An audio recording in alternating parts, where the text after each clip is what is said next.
Hello viewers, Tollywood story এক্সপ্লেনারে তোমাদের সবাইকে welcome. তো তোমাদের পছন্দের ধারাবাহিক রাঙামতি তীরন্দাজের আজকের পর্বের রিভিউ নিয়ে আমি তোমাদের সামনে এসে গেছি। শুরুতেই যেটা দেখা যাচ্ছে যে রাঙামতিদের উল্টো দিকে সেই গ্যাং যারা ওই দ্বীপের সবাইকে মেরে ফেলছে। তো রাঙামতিকে জিজ্ঞাসা করছে তোমার নাম কি? রাঙামতি বলছে রাঙামতি তীরন্দাজ, ডিসিএফ, ফরেস্ট ডিপার্টমেন্ট। বলছে ও, তুমি সেই ওয়ার্ল্ড চ্যাম্পিয়নশিপ জিতেছিলে রাঙামতি তীরন্দাজ, বাবা, ভাবতেই পারিনি যে সামনাসামনি তোমার সাথে দেখা হয়ে যাবে। এবার ওই ছেলেটার আরেকটা সঙ্গী এসে খবর দেয় যে এখানে আম্মা বলে কেউ একজন আছে, সে এখানকার লিডার, এখানে সমস্ত গ্রামবাসীদের সেবা শুশ্রূষা মানে দেখাশোনা, মানে যারা ঘায়েল হয়েছে তাদের আহতদের ঠিক করা, ওষুধি দিয়ে সব কিছু উনি করেন। তো উনি লিডার। বলছে ঠিক আছে, আগে ওই আম্মাকে খতম করব, তারপরে এই রাঙামতি তীরন্দাজকে খতম করব। আমার ওই নৃসিংহপ্রসাদ দেবকে তার সমস্ত মিশন তুমি ফেল করিয়েছিলে না? রাঙামতি বলছে নৃসিংহপ্রসাদ দেব? বলে হ্যাঁ। বলে ও আমার মামা হয়, আর মামার হয়ে আমি বদলা নেব, মামা খুব খুশি হয়ে যাবে। তাই বলছে আমাদের 4 বোট লোক ঢুকছে, এবার যুদ্ধ হবে। মানে এসে বলছে তো পুরো গ্রামবাসী খেপে উঠেছে, এদের বিরুদ্ধে এবার যুদ্ধ করবে।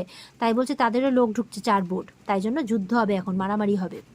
এদিকে বাড়িতে মানে পাঞ্চালি নিজেরই অবস্থা খারাপ, তার মধ্যে অদিতিকে সামলাচ্ছে, অদিতির অবস্থা আরও খারাপ। মানে একদমই পাঞ্চালি নিজেকে সামলাতে পারছে না, আর অদিতি আরও সামলাতে পারছে না। অদিতিকে নিচে নিয়ে এসছে, সব্য নিচে আছে। তো বলছে যে একটু টিভিটা চালা না, কোনো খবর পাওয়া গেল? সব্য বলছে চিন্তা করিস না, চিন্তা করিস না, ঠিক পাওয়া যাবে। পাঞ্চালি বলছে কেন চিন্তা করছিস? রাঙা গেছে তো, রাঙা বাচ্চাদেরকে নিয়েই ফিরে আসবে। রাঙা কখনো খালি হাতে ফিরে আসো? বাচ্চাদেরকে নিয়েই ফিরে আসবে। বলছে একটু টিভিটা চালাও না। তো বলছে টিভি দেখবি? পাঞ্চালি বলছে না না, এখন কিচ্ছু দেখতে হবে না। বলে না না দেখবি, দাঁড়া দাঁড়া, দেখ দেখ। সব্য তখন টিভিটা চালায়, আর টিভির খবরে বলছে যে পুরো শহরে সতর্কবার্তা জারি করা হয়েছে, কারণ শহরের বড় বড় বিল্ডিংয়ে আর টুইন টাওয়ারে নাকি মিসাইল হানা হবে, সেই কারণে। তখন সব্য সাত্তকী নেমে এসেছে। এসব কি হচ্ছে? হ্যাঁ, সব্য বলছে এই শোন, তোর টুইন টাওয়ারে প্রমোশন মানে ইয়ে হয়েছে না, ট্রান্সফার হয়েছে না? বলে হ্যাঁ। তো বলে তোকে যেতে হবে না, আজকে যেতে হবে না।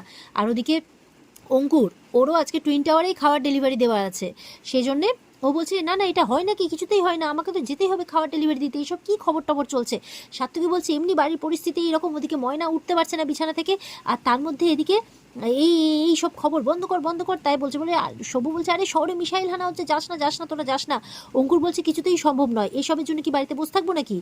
আমার এতগুলো ডেলিভারি আছে ওখানে। বলে তোরা টুইন টাওয়ারেও ডেলিভারি দিস? পাঞ্চালি বলছে দাদা অনেক দিন থেকেই দিই, তো সবাইকেই নাকি আজকে যেতেই হবে, সাত্তকীকেও নাকি আজকে যেতেই হবে। অঙ্কুরও বলছে এইভাবে অফিস কামাই করা যায় নাকি, যেতে তো হবেই। তখন বৃন্দা এসেছে, বৃন্দা বলছে আজকের দিনটা যেও না প্লিজ, আজকের দিনটা যেও না, সতর্কবার্তা জারি করছে। বলে না যেতেই হবে যেতেই হবে, কোনো কথা শুনছে না। এই বলে ওরা যে যার কাজে কিন্তু বেরিয়ে পড়ে। সব্যর বারণ শোনে না, আর পাঞ্চালিরাও সব্যর তো কথা শুনছে না। এবার অদিতির মন খারাপ দেখে সব্য অদিতিকে সামলানোর চেষ্টা করছে। এদিকে বৃন্দা কি করেছে, ওপরে গেছে, গিয়ে সেই স্টোর রুমে গেছে। স্টোর রুমে গিয়ে তার ভেতর দিয়ে একটা বাইরে যাওয়ার দরজা আছে, সেখানে একটা নেট আছে। তো সেই জায়গাতে একটা ও এই যে বাড়িতেই কন্ট্রোল রুম বসবে বলেছে না, এখান থেকে ওই যে মিসাইল অ্যাটাকটা হবে এখান থেকেই কন্ট্রোল হবে, ওই জায়গাটা ও ঠিক করেছে। তো তার দলবলকে ফোন করে খবর দিয়ে দেয় এরকম একটা জায়গা আছে, এখানে চলে এসো, এখানে তোমরা কন্ট্রোল রুম সাথে বানাতে পারবে, কেউ সন্দেহ করবে না, তাই বলছে। তো এই বলে স্টোর রুম থেকে বেরিয়ে আসে। ততক্ষণে কিন্তু সবু পুরো বাড়ি খুঁজে একবারে পার করে দিয়েছে, কিন্তু কিছুতেই খুঁজে পাচ্ছে না যে কোথায় চলে গেল। ও তো উপরেই এলো, এইটুকু সময়ের মধ্যে কোথায় গেল? এবার নিচে গিয়ে এমন জোরে ডাক দিয়েছে বৃন্দা, কী হয়েছে কী হয়েছে, চিৎকার করতে করতে নিচে নেমে এসছে। পাঞ্চালি বলছে কী হয়েছে কী হয়েছে, একটু আগে বলছিল আমি তো উপরে যেতে দেখলাম। এবার বৃন্দা ওপর থেকে নেমে আসছে। বলে তুমি কোথায় গেছিলে? বলে আরে বাবা আমি একটু পুরনো স্টোর রুমে গেছিলাম। পাঞ্চালি বলছে কেন কেন তুমি ওখানে গেছিলে? বলে আরে বাবা আমার একটা জিনিস খুঁজে পাচ্ছিলাম না, তাই খুঁজতে খুঁজতে ওখানেও একবার দেখে এলাম। আর তার মধ্যে সব্যকে বলছে, সব্য সন্দেহের চোখে দেখছে। বলে তুমি আমাকে সন্দেহের চোখে দেখছো কেন? হ্যাঁ আমি বাড়ির মধ্যেই একটা জায়গায় গেছিলাম, বাইরে কোথাও যাইনি যে আমাকে এরকম সন্দেহ করছো। সব্য বলছে সবার মনের অবস্থা ভালো নয়, এই দুটো মেয়ে, এই দুটো মেয়েরই মানে বাচ্চাকে খুঁজে পাওয়া যাচ্ছে না। পাঞ্চালি তা সত্ত্বেও পুরো বাড়ির রান্না বান্না সব কিছু করছে, তুমি তো পারো একটু হেল্প করতে। বৃন্দা বলছে হ্যাঁ পারি তো হেল্প করতে, কিন্তু কি বলো তো, আমাকে তো সবাই পর পর বলে ট্রিট করে, আমার হেল্প তো কেউ নিতেই চায় না। বলছে আমার তো সন্তান নেই, কিন্তু বাড়িতে যে 4টে সন্তান ঘুরে বেড়ায় না, আমার সত্যি তাদেরকে দেখে খুব ভালো লাগে, তো আমার খুব খারাপ লাগছে, খুব খারাপ লাগছে, আমার চিন্তা হয় তাদের জন্য, এইভাবে বলছে। এবার একলব্য স্বপ্ন দেখছে যে রাঙামতি বাচ্চাদের নিয়ে ফিরে এসেছে, আর একলব্য বাচ্চাদের খুব আদর করছে।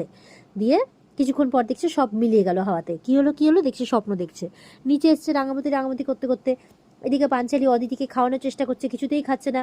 বলছি ইস আমার এত কাজ পড়ে আছে। তখন দেখছে একলব্য নামছে রাঙা করতে করতে। তো দেখছে যে কী ব্যাপার, কী হয়েছে। বলে রাঙামতি ফিরেছে। তখন বৃন্দা বলছে উফ দেখছি তো বাচ্চা ফেরেনি। আর এরকম করছো কেন, নিজের একটু খেয়াল রাখো, নিজের একটু যত্ন নাও, এইভাবে বলছে। কি চেহারার হাল করেছো নিজের, একবার দেখো, তাই বলছে। পাঞ্চালীকে বলছে দিদিভাই ওরা ফিরে এসেছে। পাঞ্চালী বলছে ফিরে আসলে বা কোনো খবর পেলে তোকে জানাতাম না ভাই, তাই বলছে। এদিকে দেখা যাচ্ছে যে রাঙামতির মেয়েদেরকে ওই আম্মা সব কটা মেয়েকে খেতে দিয়েছে, ফলমূল জোগাড় করে ওদেরকে খেতে দিয়েছে। বলছে খা রে মা খা। বলছে যে তখন রাঙামতির মেয়ে কিন্তু ওই আম্মার দিকে তাকিয়ে আছে, বলে কি দেখছিস মা? বলছে তোমাকে দেখছি, তোমাকে দেখলেই না মায়ের কথা মনে পড়ছে, কারণ যদি আমার দিদা হতো তাহলে তোমারই মতো হতো, তাই বলছে। বলছে তাই, তোর মায়ের নাম কি? বলছে রাঙামতি তীরন্দাজ। ওটা শুনে যেন ওর মায়ের একটু চেনা চেনা লাগছে। তো যাই হোক, তারপরে এই গল্প করতে করতে কিছুক্ষণের মধ্যে গুলির আওয়াজ শুনতে পাই, সবাই তো ঘাবড়ে যায়। তো বাইরে থেকে লোকজন ছুটে এসছে ওদের দলের, বলছে যে ওই শহর থেকে লোকজন এসছে, হামলা করছে। তো তখন উঠে পড়েছে আম্মা, বলে কি বলছিস কি, এই বাচ্চাগুলোকে ভালো মতো আগলে রাখ, ওদেরকে এবার উচিত জবাবটা দিতেই হবে, চল সবাই হাতে অস্ত্রশস্ত্র নিয়ে, তাই বলছে। এবার সবাই যখন বেরোচ্ছে, এদিকে রাঙামতির মেয়েও তীর ধনুক নিয়ে ফেলেছে। বলছে তুই আবার কোথায় যাবি? বলছে আমিও তীর ধনুক চালাতে পারি, আমিও যাব, আমিও লড়বো, তাই বলছে। তো তখন বাচ্চাদেরকে ভালো করে আগলে রাখতে বলছে, আর ওদের গায়ে যাতে একটাও আঁচড় না লাগে। এবার আম্মা লোকজন নিয়ে বেরোচ্ছে, আর ওদিকে রাঙামতিকে নিয়ে চলে এসছে ওই কুটিরের বাইরেই, মাথায় বন্দুক ঠেকিয়ে আর কি। তো এবার কিছুক্ষণের মধ্যেই ওদিকে আম্মা বেরিয়ে এসছে। ওদিকে আম্মা যখন বেরিয়ে এসছে তখন রাঙা দেখে অবাক, কি ব্যাপার, এই মানুষটা একদম আমার মতো দেখতে। ওদিকে ওই ছেলেটাকে বলছে আম্মা কি চাস তোরা? আরে এই মরণ জ্বর আমরা ছড়াইনি রে, আমরাই তো এই জ্বরে কাবু হয়ে যাচ্ছি, ওই জন্য তো আমরা ওষুধ দিয়ে ঠিক করার চেষ্টা করছি এই জ্বরটাকে, আমরা এই জ্বর ছড়াইনি, তাই বলছে। তো ছেলেটা বলছে, ছেলেটা দেখে হাঁ, আরে বাস কি হচ্ছে রে ব্যাপার রে, এ তোরা একটু লক্ষ্য করেছিস এই আর এই রাঙামতিতে একই রকম দেখতে। তখন আম্মা কিন্তু রাঙামতির দিকে তাকিয়ে আছে, আর রাঙামতির দিকে তাকিয়ে রাঙামতির দিকে ছুটে গেছে। তো জিজ্ঞাসা করছে তুই কে? তো বলছে রাঙামতি তীরন্দাজ। রাঙা বলছে তুই কে? বলছে আম্মা। আর যখন ও রাঙামতি তীরন্দাজ বলেছে তখন এদিকে আম্মা বলছে যে মানু। রাঙা বলছে মানু, এই নামে তো আমাকে আমার বাপটো ডাকতো, তুই কি করে জানলি? বলছে আমি কি করে জানলাম, আরে তুই যে আমার নারী ছেঁড়া ধন রে, এভাবে বলছে। রাঙার তো চোখে জল এসে গেছে তখন। গুন্ডাগুলো বলছে আরে বাস, এই মনে হচ্ছে সিনেমা দেখছি রে, আমরা তো মা মেয়েকে মিলিয়ে দিলাম মনে হচ্ছে রে। রাঙামতির মেয়েও কিন্তু বেরিয়ে এসেছে। রাঙা মেয়েকে দেখে একদম দৌড়ে গেছে মেয়ের কাছে, মেয়েকে জড়িয়ে ধরেছে যে তুই ঠিক আছিস মা, ঠিক আছিস? আর বাকি বাচ্চাদের কথা জিজ্ঞাসা করছে, বলছে ওরাও ঠিক আছে, ওরাও এখানেই আছে। এবার রাঙার মা রাঙাকে বলছে আমি এখানে কি করে, রাঙার বাবা অন্য কিছু বলেছিল, তো রাঙার মা বলছে আমি কি করে এই দ্বীপটাতে আসলাম, কি করে এখানে মানুষগুলোর সাথে জড়িয়ে পড়লাম, কি করে এদেরকে বাঁচানোর চেষ্টা করছি, সব তোর সাথে গল্প করব, আগে আমি এদেরকে সাহায্য করি। তো এবার বলছে রাঙামতির মা কী চাস তোরা? বলছে এই গ্রাম থেকে রোগ ছড়াচ্ছে, তাই এদের সব কটাকে মারবো, মেরে আরেকটা ফায়দা নিব। বলে ফায়দা? কি ফায়দা? বলছে তাদের শরীর থেকে ভাইরাস নেব, নিয়ে সেটা দিয়ে একটা সাংঘাতিক কেমিক্যাল বানাবো, আর পুরো সবার মধ্যে মহামারী ছড়িয়ে দেবো, তারপর সেটাকে মানে কেমিক্যালটাকে বিদেশে বিক্রি করে কোটি কোটি টাকা কামাবো, এটা ওদের উদ্দেশ্য। বলছে সেই রোগের জ্বালায় জ্বলবে সবাই, আর আমরা হয়ে যাব এই দুনিয়ার পাওয়ারফুল মানুষ, এই বলে হা হা করে হাসছে। রাঙামতি আর ওর মা তো শুনে অবাক। আর এখানেই আজকের পর্ব শেষ হয়ে যায়। তো এই ছিল আজকের পর্বের রিভিউ। ভালো লেগে থাকলে অবশ্যই লাইক কমেন্ট করে জানাবে, আর আমাদের সাথে জুড়ে থাকতে চ্যানেলকে সাবস্ক্রাইব করতে একদম ভুলবে না। দেখা হচ্ছে আগামীকালকে নতুন পর্বের রিভিউ নিয়ে। আজকের মতো এই পর্যন্তই, টাটা।